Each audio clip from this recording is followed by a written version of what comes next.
가족들을 보면 참 많이 닮아 있습니다. 가족은 그 분위기가 비슷해요. 느낌, 이미지가 비슷한 것을 봅니다. 저희 가족도 여러분들 보시면 좀 느낌이 비슷한 부분들이 있어요. 보통 부모님들은 자녀를 이렇게 임신하고 바라는 게 있어요. 이런 거는 닮으면 좋겠다, 이런 거는 닮지 않으면 좋겠다. 제가 제 자녀가 제일 닮지 않았으면 좋겠다고 생각하는 게 있었어요. 그게 뭐냐면 제가 팔자로 걷거든요. 제가 이렇게 서 있잖아요. 네. 그래서 우리 아들이 이렇게 팔자로 걷는 것만은 안 했으면 좋겠다고 생각했는데 저희 셋 중에 한 명이 완전 팔자로 걸어 다녀가지고 이런 것 닮네. 하나님께 기도를 드리지만 하나님 이런 건 응답하지 않는구나. 유전자는 강하구나. 이런 거를 느낍니다. 제가 왜 가족 이야기를 하냐면 오늘 성경은 하나님과 사람이 느낌이 비슷한 부분이 있다는 거예요. 그러니까 이미지가 비슷하다는 거예요. 오늘 성경은 하나님이 하나님의 형상대로 하나님의 어떤 이미지로 우리를 만드셨다, 이 말씀을 하고 있습니다. 그러니까 하나님과 우리가 가족인 거죠. 하나님과 우리가 아버지시고 자녀인 거죠. 바로 오늘 성경은 그 이야기를 하고 있습니다. 오늘은 성경이 말하고 있는 인간론, 과연 성경은 사람에 대해서 무엇이라고 말씀하고 있는가, 거기에 대해서 같이 좀 은혜를 나누고 싶습니다. 하나님께서 우리를 하나님의 형상대로 만드셨다. 여기서 형상이라고 하는 이 단어를 보시면 보통 이미지라고 하는 영어 말고 외국에 가면 라틴 말인데 이것을 흔히 사용해요. 뭐라고 사용하냐면 이마고, 이게 이미지란 말이에요. 이마고. 그리고 하나님을 뜻하는 말인 데이를 붙여서 이마고 데이라고 부릅니다. 이게 하나님의 형상이라는 보통 쓰는 표현이에요. 이마고 데이. 하나님께서 우리를 하나님의 형상으로 만드셨습니다. 하나님이 우리를 하나님의 형상대로 만드셔서 우리가 하나님과 닮은 구석이 있는 거예요. 여기 이미지, 이마고라고 하는 이 단어의 히브리어 원어는 그림자란 뜻입니다. 그러니까 하나님의 형체를 본 사람이 없어요. 그렇죠? 하나님은 우리가 생각하는 이런 공간과 시간에 매이지 않기 때문에 형체를 우리가 볼 수가 없어요. 그런데 하나님의 이미지, 하나님의 그림자가 사람에게 있다고 말씀하고 계시는 겁니다. 그래서 우리가 하나님의 형상대로 하나님의 이미지를 따라서 우리가 만들어졌다. 성경은 이렇게 말씀하고 있습니다. 하나님께서 그런데 좀 구체적으로 어떻게 만드셨을까? 여러분 너무 잘 아는 말씀이지만 오늘 우리가 같이 읽지 않았습니다. 창세기 2장 7절 말씀을 보시면 하나님께서 우리를 어떤 식으로 만드셨는지에 대해서 함께 같이 봉독해 보도록 하겠습니다. 시작. 여호와 하나님이 땅의 흙으로 사람을 지으시고 생기를 그 코에 불어넣으시니 사람이 생명이 되니라. 아멘. 자, 하나님이 땅의 흙으로 사람을 지으셨습니다. 이 사람이라고 하는 단어가 히브리어는 아담이에요. 이 아담은 어디서 만들었냐면 흙, 아다마에서 아담이 나온 거예요. 아다마라는 단어는 불다란 뜻이에요. 아담은 붉은 사람인 거예요. 그러니까 마치 우리가 피가 이렇게 흘러가는 것처럼 우리가 붉은 존재, 생명의 존재, 하나님께서는 그렇게 사람을 만드셨어요. 오늘도 지난주처럼 여러분에게 한자 하나를 가르쳐 드릴게요. 하나님이 사람을 창조한다고 할 때 이 조자, 조성한다고 할 때 이 조자는 지금 우리가 읽은 2장 7절 말씀을 상당히 닮아 있습니다. 하나님께서는 그 흙으로 사람을 만드셨잖아요. 그래서 흙토자가 있고요. 하나님께서 흙으로 사람을 만드신 다음에 그 코에 생기를 불어넣으셨어요. 그러니까 입구자가 있는 거예요. 흙에 입구자가 있습니다. 그리고 하나님께서 흙에다가 바람을 넣어주셨을 때에 이 사람이 생명이 된 거예요. 살아있는 존재가 된 거예요. 그래서 생명을 뜻하는 이 삐침을 여기다가 달면 되는 거예요. 그런데 이렇게 되자 사람이 어떻게 되냐면 걸어 다니는 존재가 된 거예요. 그래서 흙으로 만드시고 입으로 불어넣자 생명이 되어서 이 앞에 글씨는 이렇게 걸어가는 모습을 드러낸, 그래서 걸어가는 존재가 됐다. 이게 조자입니다. 아시겠죠? 네. 하나님께서는 그렇게 우리를 만드셨어요. 입으로 불어넣으면서까지 우리 코에다가 하나님은 우리를 그렇게 만드셨어요. 세상은 하나님을 어떤 면에 있어서 드러냅니다. 무슨 말씀이냐면 디자이너인 하나님이 디자인하셨기 때문에 우리는 우주와 만물을 바라보면서 하나님이 계시다는 것, 하나님이 대단한 분이라는 것을 우리가 알 수 있어요. 그게 일반 계시, 자연적 계시죠. 근데 하나님을 더 자세히 알아가려면 우주만 보아서 알 게 아니라 사람을 보아야지 하나님을 안다는 거예요. 왜 그럴까요? 왜냐하면 하나님께서 인격적인 분이시기 때문에 그런 거예요. 그러니까 나무를 연구한다고 해서, 그리고 행성을 연구한다고 해서 인격을 알 수 있는 건 아니잖아요. 하나님의 위대하심을 찬양할 수는 있지만 하나님의 형상을 닮았다고 할 때 하나님의 그 성품, 하나님이 어떤 분이신지 그 인격적인 모습은 사람을 볼 때에 알 수 있는 거예요. 하나님께서는 그렇게 하나님의 형상대로 하나님의 성품을 닮은 인격으로 우리를 만드셨어요. 이 사람이 하나님께서 기뻐하시는 정말 모든 그 생물 가운데 면류관을 받는 그런 가장 최고의 존재인 것이죠. 하나님께서는 이렇게 사람을 만드셨는데 왜 만드셨을까? 하나님은 왜 이 많은 그 생물이 있는 곳에 이 사람을 만드셨을까? 자, 거기에 대해서 성경은 이렇게 말씀하고 있습니다. 화면에 보시면 이사야 43장 7절인데요. 같이 읽어보도록 하겠습니다. 내 이름으로 불려지는 모든 자, 곧 내가 내 영광을 위하여 창조한 자를 오게 하라. 그를 내가 지었고 그를 내가 만들었느니라. 아멘. 하나님께서 사람을 왜 만드셨다고요? 하나님의 영광을 위해서. 영광.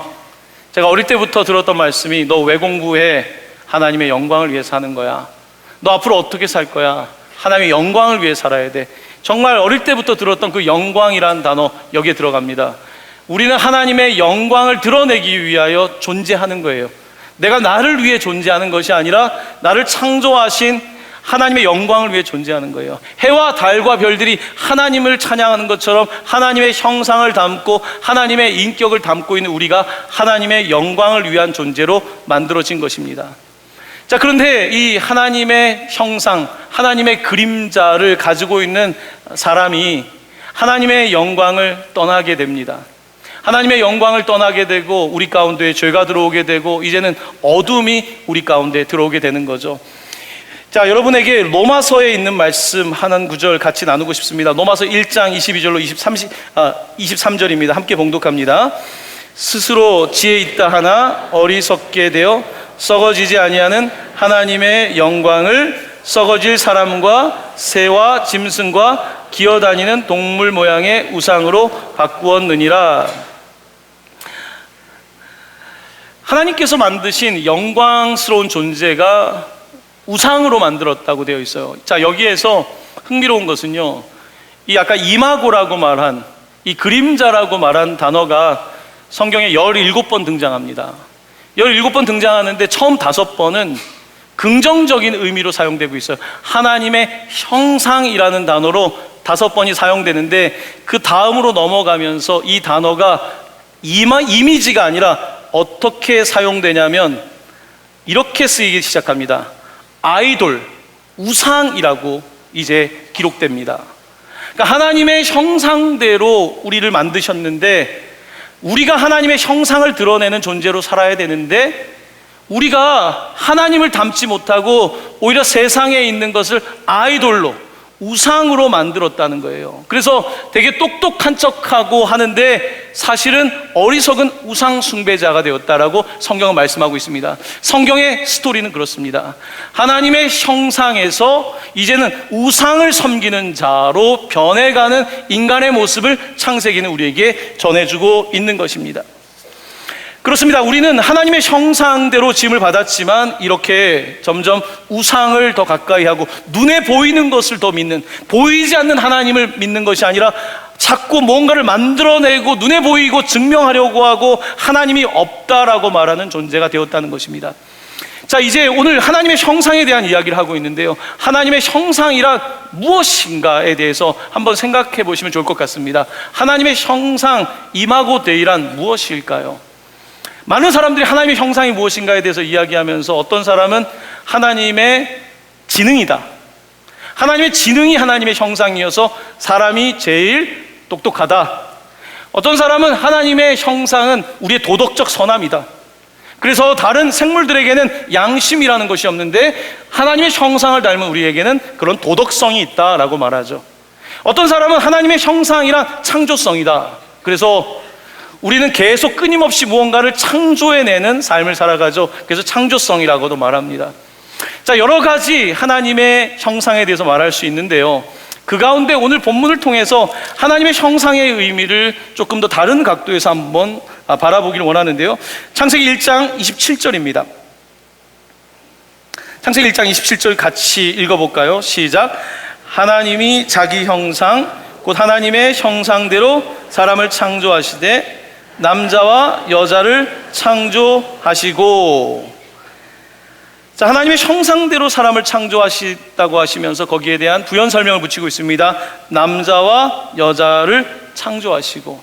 자, 이 구절에 나타나는 하나님은 어떤 하나님일까요? 하나님은 혼자 있는 분이 아니라 같이 있는 분인 거예요. 창조주 혼자 있는 분이 아니라 세상을 만들고 기계를 돌리는 분이 아니라 우리와 같은 인격을 만들고 우리와 교제하기를 원하고 사귀기를 원하시는 분이라는 거예요.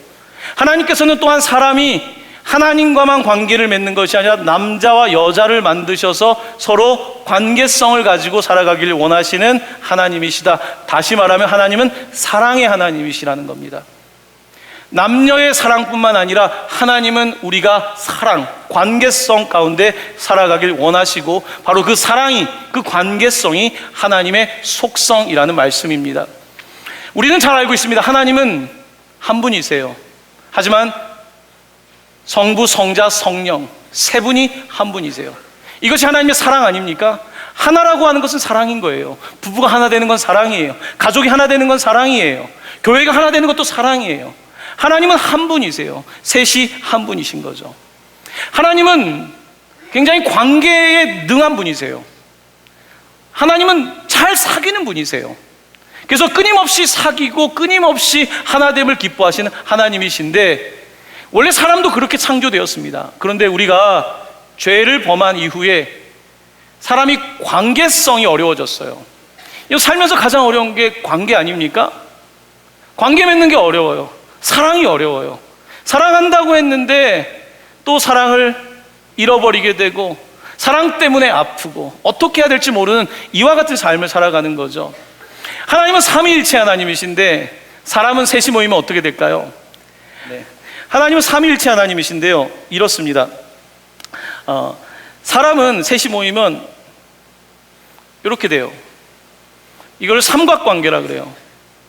사람은 셋이 모이면 둘이 만나서 쟤를 따돌려요. 사람은 둘이 만나면 뒤에서 저 사람을 욕해요. 이게 사람이에요.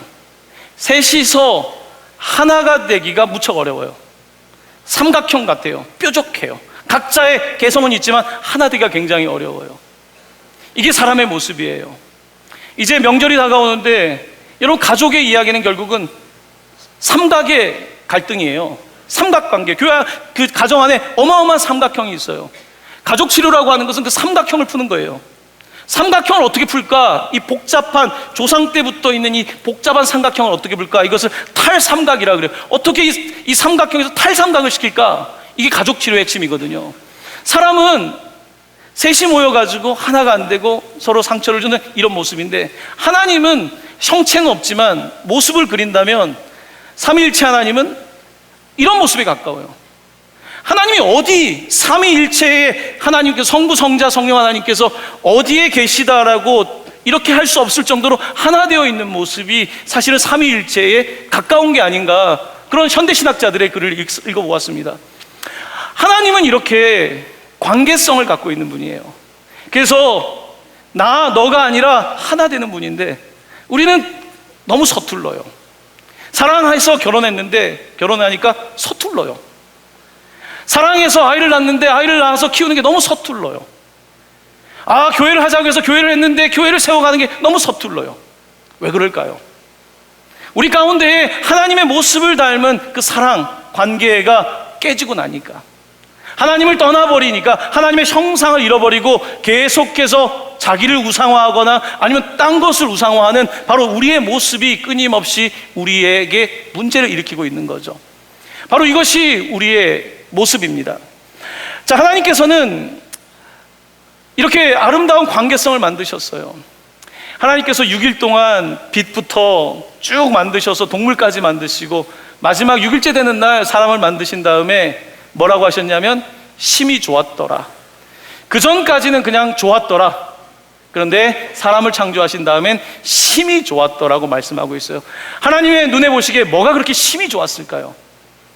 하나님이 그냥 좋다 예쁘다가 아니라 야 진짜 아름답다, 정말 예쁘다, 정말로 좋다. 하나님이 무엇을 보고 그렇게 말씀하셨을까요? 하나님은 남자와 여자가 함께하는 것을 보면서 그렇게 말씀하신 거예요. 그런 사랑을 보면서 말씀하신 거예요. 여러분, 부부를 뜻할 때 남편을 뜻하는 부자가 이렇게 씁니다. 두 사람이 둘이 한 사람이 되는 거예요. 자, 둘이 있지만 사람이 있잖아 하나입니다. 둘이 하나가 되는, 이게 남편을 뜻하는 거예요. 자, 지금 유재상이라고 하는 한 남자는 나 한 일자로 존재하는 것이 아니라 나와 함께하고 있는 파트너와 한 사람이 되는 것이 부부인 거예요. 오늘 내가 있기까지 내 아내가 있었던 거예요. 제가 20년 동안 같이 살았거든요. 제가 20년 동안 제 아내가 저를 다 돌봐주고 아들 하나 더 키운다는 셈으로 돌봐주고, 또 어떨 때는 혹독한 훈련으로 저를 만들어주기 위해서, 제가 어제 밤에 고맙다 그랬어요. 이렇게 우리가 하나가 되어가는 거죠. 여러분, 이게 부부입니다. 하나님께서는 이렇게 남자와 여자가 하나 되는 모습을 보면서 아름답다, 좋다고 하셨어요. 자, 이 글자에다가 앞에다가 짝대기 하나를 그으면 어떻게 되냐면 이게 실자가 돼요. 잃어버리는, 상실할 때 실자가 돼요. 이거는 무슨 모양이냐면 이 코수염이랍니다. 왜 코수염을 기르고 있냐? 부인이 죽었어요. 그래서 지금 부인이 죽고 코수염을 기르고 있는 거예요. 3년 동안. 남편들 잘하세요. 잘하셔야 돼요. 정말로 이 한자를 보면서 제가 눈물이 날 뻔했어요. 한자를 보면서 야, 진짜 잘해야 되는구나. 자기야, 오늘부터 잘할게. 이렇게 여러분들 옆에 계신 분들한테 고백하시고 그렇게 하셔야 돼요. 자, 이렇게 하나님께서는 오늘 우리에게 이게 두 사람이 하나 되는 것, 혹은 세 사람이 하나 되는 것, 우리가 하나 되는 것을 기뻐하시는데요. 또 흥미로운 한자가 있더라고요. 이 원자라는 그 원조, 오리지널을 뜻하는 한자도 이렇게 둘이 있고 밑에 사람이 있어요. 이게 원조, 오리지널이에요. 하나님이 만드신 첫 번째 사람은 남자와 여자 두 사람이 함께 하는 것이 오리지널이에요. 남자 혼자 잘난 것도 아니고 여자 혼자 잘난 것도 아니고 둘이 함께 하는 것이 오리지널, 원조고 으뜸이고 기본이고, 자, 그리고 여기에다가 이제 집을 뜻하는 간머리를 올리게 되면 완자가 되는 거예요. 두 사람이 원조, 하나님이 기뻐하시는 이 원칙 아래에, 한 집 아래에 있는 것이 완벽한 거예요. 하나님 보시기 좋은 거예요. 하나님은 우리를 이렇게 만드셨어요. 그런데 어떻습니까? 이렇게 살아가라고 만든 우리가 가장 행복해야 될 가정이 가장 힘든 거 사실 아닙니까? 계속해서 우리가 창세기 공부를 하겠지만요, 창세기는 창세기 2장까지 괜찮지만요 3장 이후부터는 아픈 가족사입니다. 여러분의 이야기고 저의 이야기, 우리의 이야기예요. 창세기는 아픈 이야기예요. 죄로 인하여서 가정이 파괴된 이야기예요. 그리고 어떻게 가정이 회복될 것인가, 하나님이 만든 가족, 휴머니티, 인류가 어떻게 회복될 것인가, 그 이야기를 하고 있는 거거든요. 우리는 오늘 그 대목 가운데 특별히 하나님의 형상대로 만든 바로 우리에 대해서 오늘 이야기를 하고 있는 것입니다. 하나님은 이렇게 하나님의 형상대로 사람을 만드셨어요. 이건 참 놀라운 일입니다. 우리가 흔히 천부인권이라 그러죠. 하늘이 부여한 인권. 하나님은 모든 사람을 하나님의 형상대로 만드셨다고 지금 말씀하고 있는 거예요. 인종을 떠나서 얼굴이 하얗던 더 어둡던 다 하나님께서 만드셨다는 거예요. 심지어 지금 병상에서 죽음을 앞두고 어쩌면 의식까지 잃어버리고, 어떤 사람들은 기능적인 생각으로 안락사를 하는 게 낫까라고 생각할 때 지금 병상에 누워있는 그 사람도 하나님의 형상대로 지음을 받은 거예요. 아직 뱃속에서 나오진 않았지만 임신되어 있는 이 아이, 하나님의 형상인 거예요. 하나님의 형상대로 지음을 받은 거예요. 하나님은 이렇게 모든 사람을 병자든 갓난아기든 누구든 상관없이 하나님의 형상대로 지었다고 말씀하고, 모든 사람은 하나님의 형상을 닮은 인권, 동일한 인권이 있다라고 말씀하시는 거예요. 이 창세기 1장 26절은 놀라운 인권 선언이에요. 바로 여기에 기초해서 미국 사회가 세워지고 미국 헌법은 여기에 기초해 있습니다. 인간의 모든 존엄성은 하늘이 부여한 거예요. 하나님이 주신 거예요. 그런데 안타깝게도 우리는 점점 세속화된 사회를 살아가며 인권에 대해서 이야기하면서 하나님을 배제하기 시작했어요. 인권, 아니 이 사람은 이제 죽어가고 있고 별로 살 가치가 없는데 그냥 죽는 게 낫지 않을까? 사람들은 임신을 하고 나서도 아직 태어난 건 아닌데 뭐 굳이 살아야 되나? 하나님을 배제하고 나니까 우리가 말하는 인권의 기준이 내가 돼버린 거예요. 윤리라고 말하지만 하나님이 없는 윤리를 말하기 시작한 거예요. 이것이 우리가 살아가는 세상입니다. 이런 세상의 철학과 세상에 뛰어난 많은 담론들이 굉장히 대단한 인권을 말하고 있는 것 같지만 그렇지 않습니다. 현대 철학의 아버지인 아리스토텔레스, 그는 이런 말을 하죠. 사람은 태어날 때부터 노예로 태어나는 사람이 있고 귀족으로 태어나는 사람이 있답니다. 어떤 사람은 자기 감정을 통제 못하는 짐승 같은 감정적 노예로 태어나고, 어떤 사람은 고상한 합리성을 가지고 있는 귀족으로 태어난다는 거예요. 이게 현대 철학의 시작을 하는 아버지의 이야기입니다. 고대인들 뿐만 아닙니다. 현대 많은 사람들도 말은 모든 사람이 같은 인권을 갖다고 하지만 백인 우월주의에서 벗어나지 못해요. 여러분, 우리는 다릅니까? 우리 한국 사람들은 한국 우월주의에 빠져 있지 않습니까? 옆에 다른 사람들을 받아주고 정말 동등한 하나님의 형상을 닮은 사람으로 우리가 그렇게 간주합니까? 내 인권을 이야기하면서 정말 다른 사람의 인권에 대해서는 무관심한 게 우리 아닙니까? 하나님께서는 사람을 만드셨는데 모든 사람에게 동일한 인권을 주셨다는 거예요. 다 같이 있다는 거예요. 뱃속의 아이도, 걷지 못하는 아기도, 병상에 누워있는 사람도, 휠체어를 타고 앉아있는 사람도 누구나 하나님의 형상을 가지고 있는 존재다. 이것은 가장 앞서가는 인간론이에요. 이와 같은 인간론은 세상 어디에도 없어요. 이 인간론이 바로 하나님 말씀에 기초한 겁니다. 하지만 사람은 그렇게 하나님의 영광을 위해서 하나님의 형상대로 살지 못하죠. 하나님께서는 그런 악한 세상 속에 가정이 무너지고 교회를 세우세요. 교회를 통해서 인간성을 회복시키고 싶은 거예요. 교회 어떻습니까? 1세기의 교회, 사도 바울 시대의 교회. 당시에 여러분 여성의 인권은 없었습니다. 당시에 과부는 존재가 없는 거예요. 초대교회는 어떻습니까? 초대교회 여성들의 리더십, 여러분 다비다 홀로 된 사람 아닙니까? 많은 여성들이 같이 예배하고 그곳에서 정말 세상 당시 로마 시대 어디에서도 얻을 수 없는 인권을 존중받았단 말입니다. 종요? 주인과 종이 같이 성찬의 떡을 뗐는데요. 여러분, 성경을 믿고 살아가는 교회는 그 시대의 가장 진보적인 인간에 대한 이해를 갖고 있었어요. 가장 하나님이 기뻐하시는 인간에 대한 이해를 가지고 그 모든 벽을 허물고, 인종의 벽을 허물고, 성별의 벽을 허물고, 그리고 계층의 벽을 허물고, 이게 교회입니다. 하지만 오늘 우리가 하나님의 형상을 닮은 교회가 어떤 모습으로 되어가고 있습니까? 우리끼리 좋다, 이것이 교회의 참 모습은 아닐 겁니다. 하나님은 이렇게 하나님의 형상대로 우리를 만드신 거예요. 우리가 만든 게 아니에요.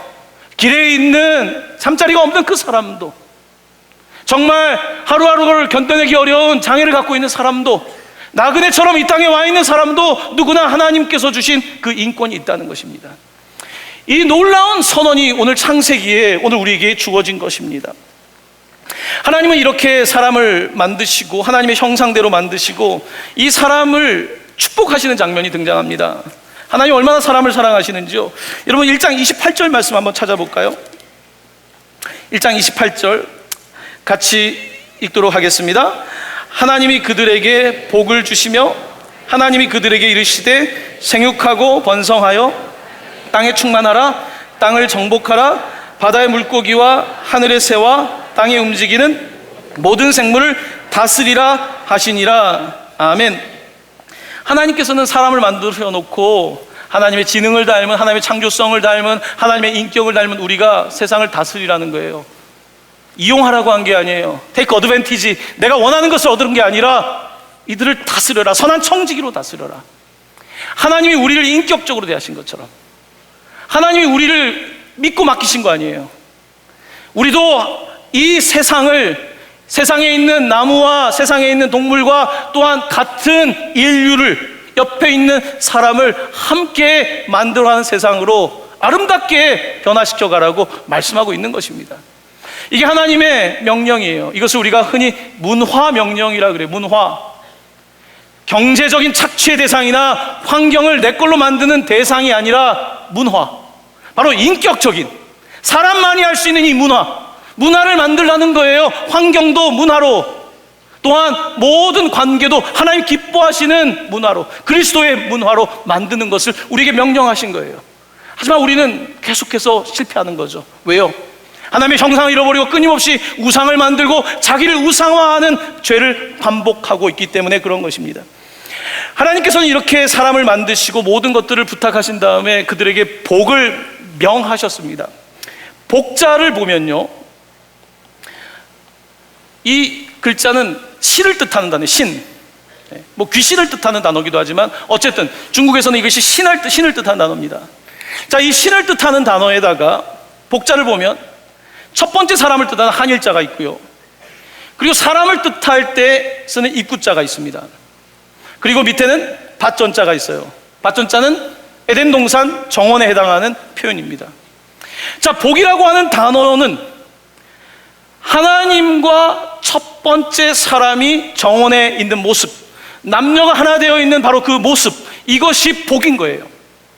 하나님은 우리에게 복을 명하셨어요. 그런데 우리는 이 복에서 하나님을 제외하고 복을 말하기 시작했어요.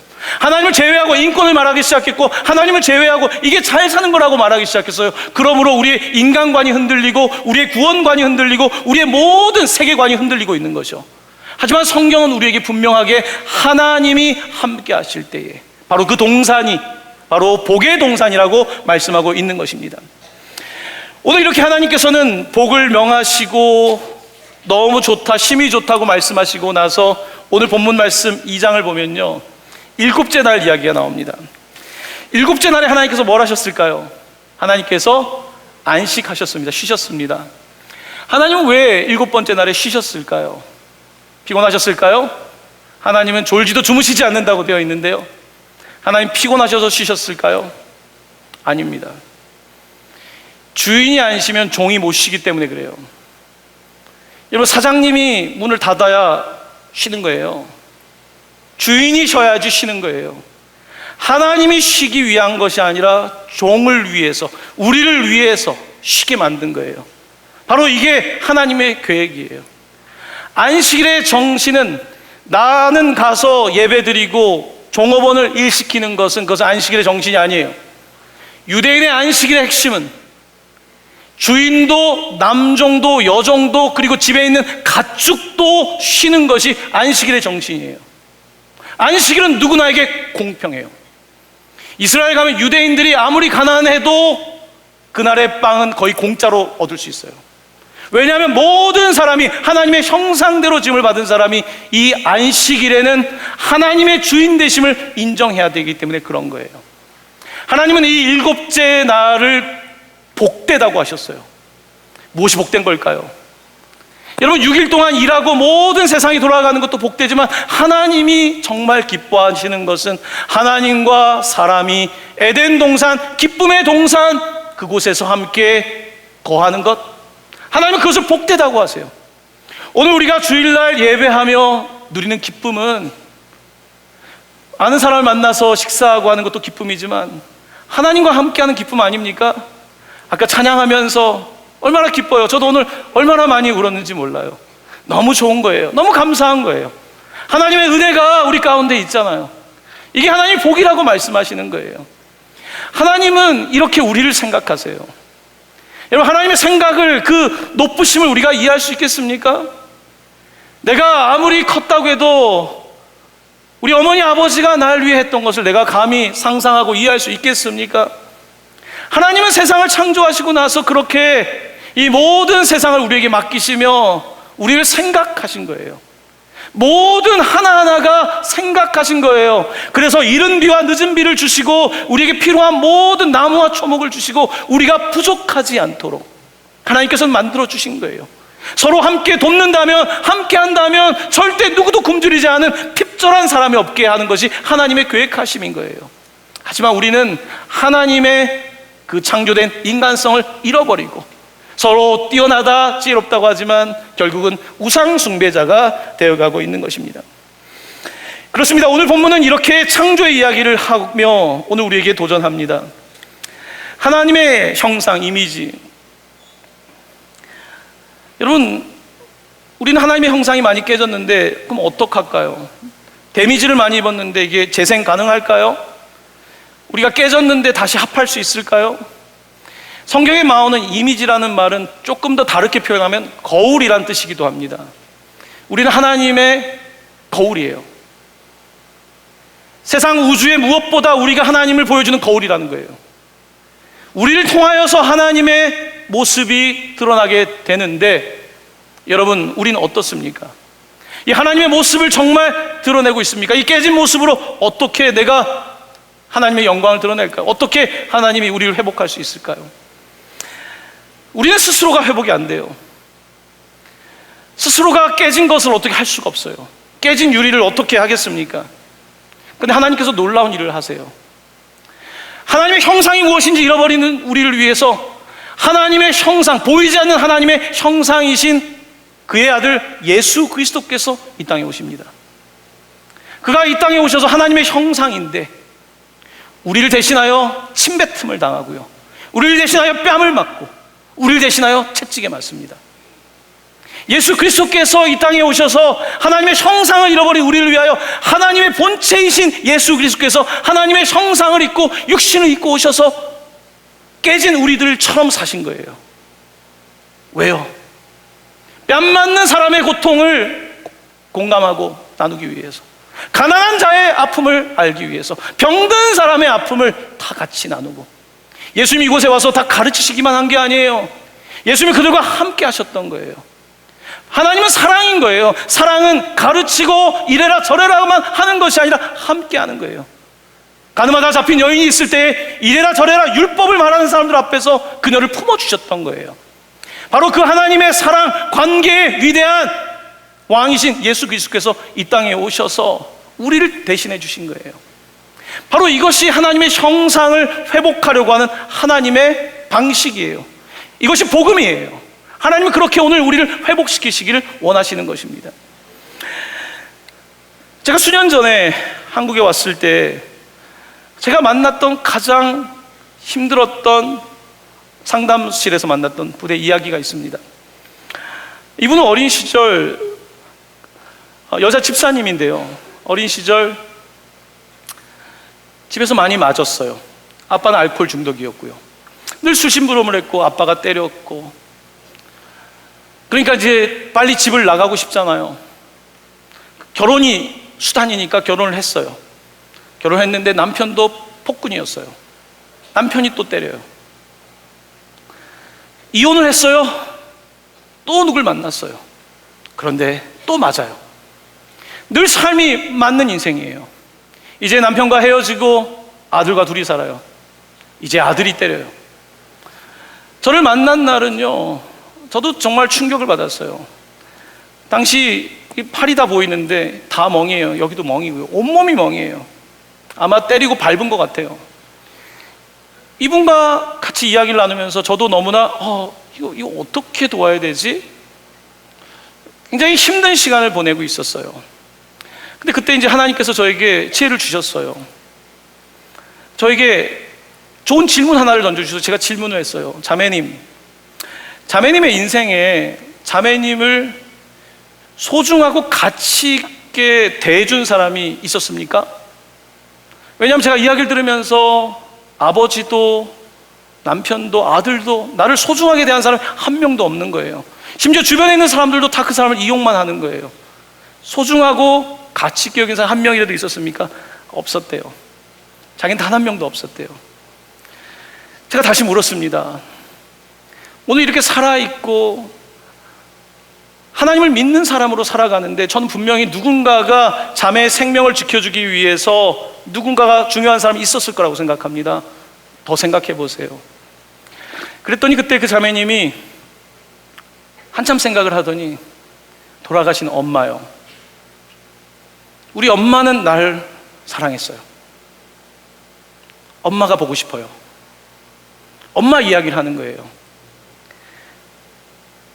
제가 그때 그 집사님에게 물었어요. 아들이 자매님을 때릴 때 엄마가 계셨다면 어떻게 하셨을까요? 그때부터 막 울기 시작하는 거예요. 엄마가 계셨다면 막아주고 엄마가 계셨다면 날 지켜줬을 거예요. 그 이야기를 하면서 제가 그때 이야기를 했어요. 자매님, 하나님은 자매님에게 엄마 같은 분이에요.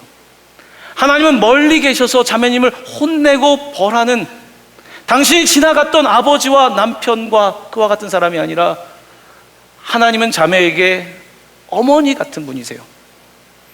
이런 이야기를 하고 이제 다음 주에 만나기로 하고 절대 폭력 앞에서 희생양이 되면 안 된다는 이야기를 했어요.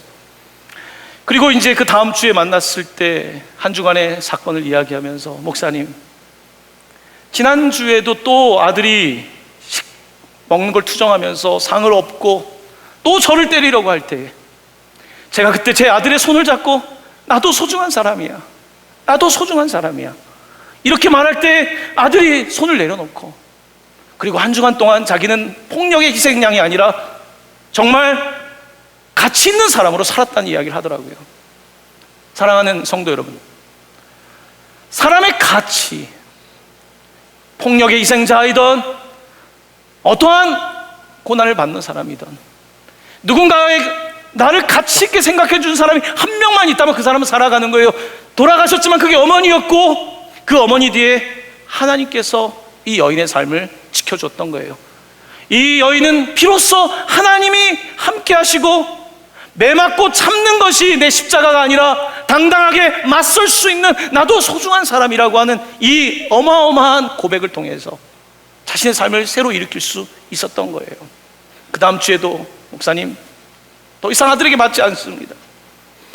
사랑하는 성도 여러분, 하나님의 형상 이야기를 하는 것은 누구는 대단한 형상을 갖고 있다는 이야기를 하려는 것이 아니에요.